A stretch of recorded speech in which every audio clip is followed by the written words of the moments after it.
Assalamu alaikum and welcome to another episode of the Suhoor Bites. Today we're joined by my friend Rez. Rez, why don't you introduce yourself?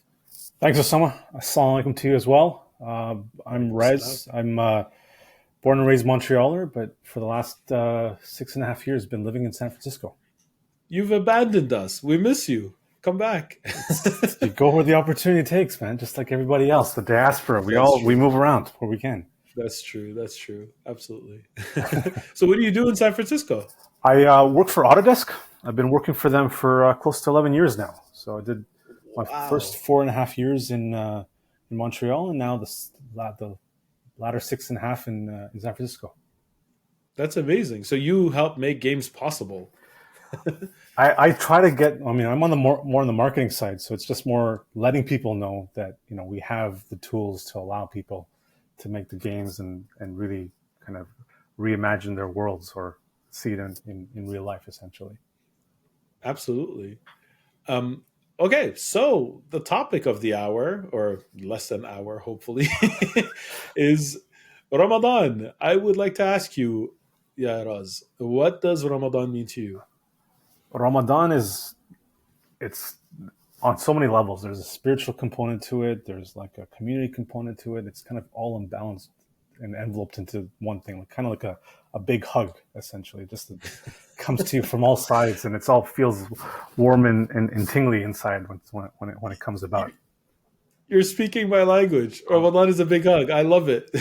I'm Oh, sold yeah, already. those who have experienced an Osama hug, it's close to what a Ramadan might be.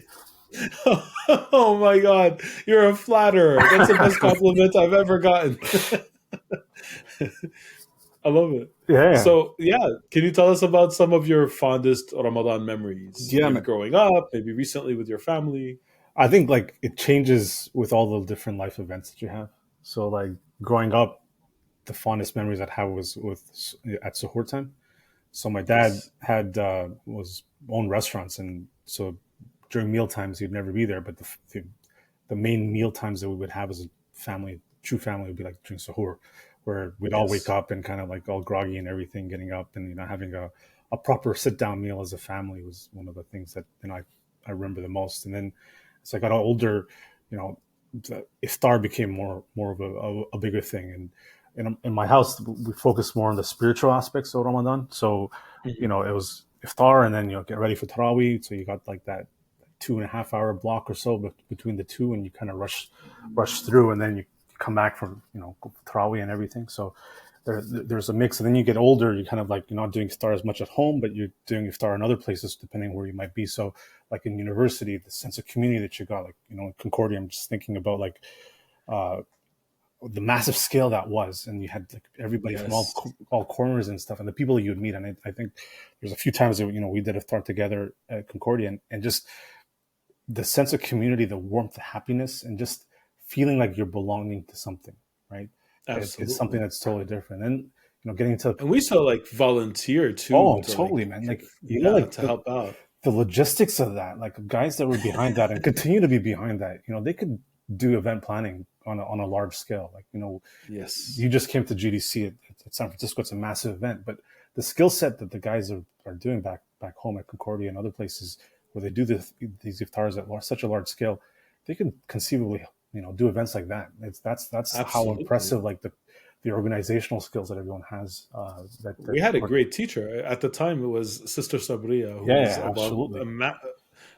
like I don't know how to describe her as an incredible like organizer of events who taught us all how to do all these things. Because literally at some points we had like what 700-800 people like Oh, totally. coming at some points. It was Totally. Like I remember, like yeah. before the renovations were done at the hall building at Concordia, it was just incredible, like the size and scope of everything, and just how much, when they would make the food on site and stuff, how much in the volume that was cooked and everything, and just how Yes. seamless it was that it got, just as quickly as the area set up, cleaned up for Maghrib time, and then cleaned up for, Yes. like, for as we're gonna return the premises to the regular activities of the day or whatever else, right? Just incredible. Yes.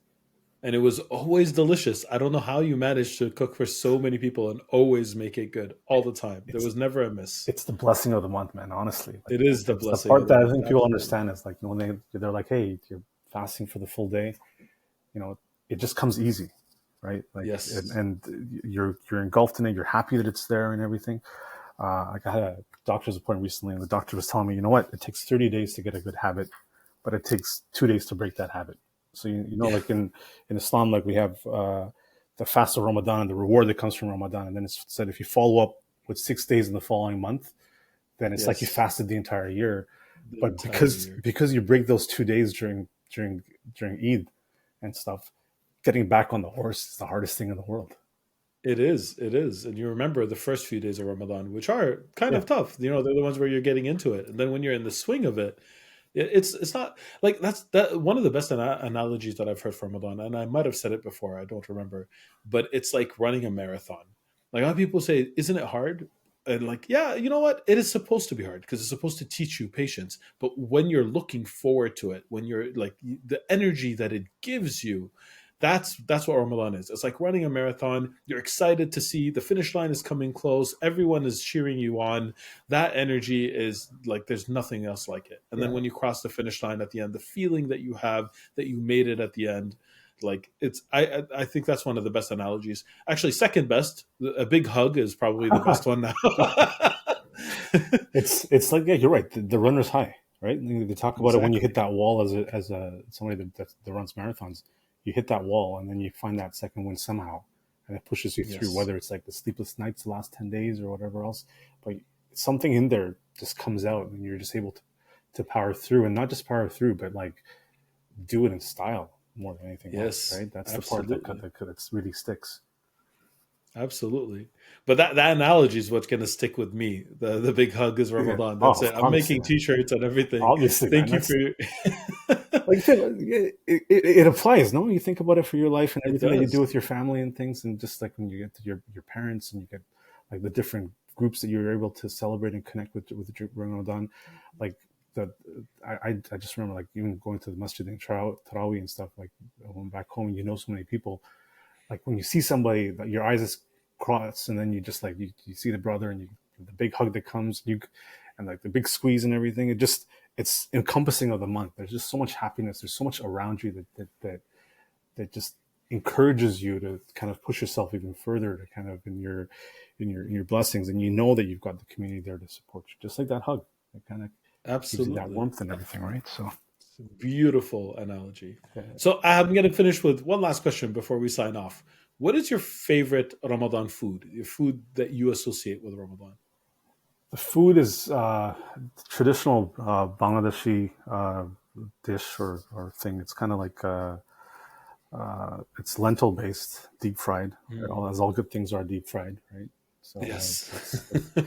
that's the kind of thing. It's like a pakora style. So it's kind of that's the Oh, I one. love pakoras. Yeah, Oh, that sounds delicious. You yeah, said all the right things. yeah, Lentils, deep fried, pakoras. Like yeah. that's That's incredible. the thing, right? So like, I mean, that's the thing when you kind of think about it. Like that's what really I associate that and All right, that's it. One day we're gonna have a flour together, and you yeah, have to bring some, and yeah. I'll bring you some Iraqi kebabs, which are All the right, world's best kebabs. sure. And then We'll have a feast of it. on the flip side, for Suhoor, the thing that was really popular at my household was like uh, rice, milk, warm milk, yogurt, and then like some molasses type sweeteners and some mangoes as well. So Mm. kind of like a riff on the mango sticky rice that you have. And that was kind of like every morning during Sahur, we'd have like a version of that. So that's also something else that I think of Ramadan. I think about that.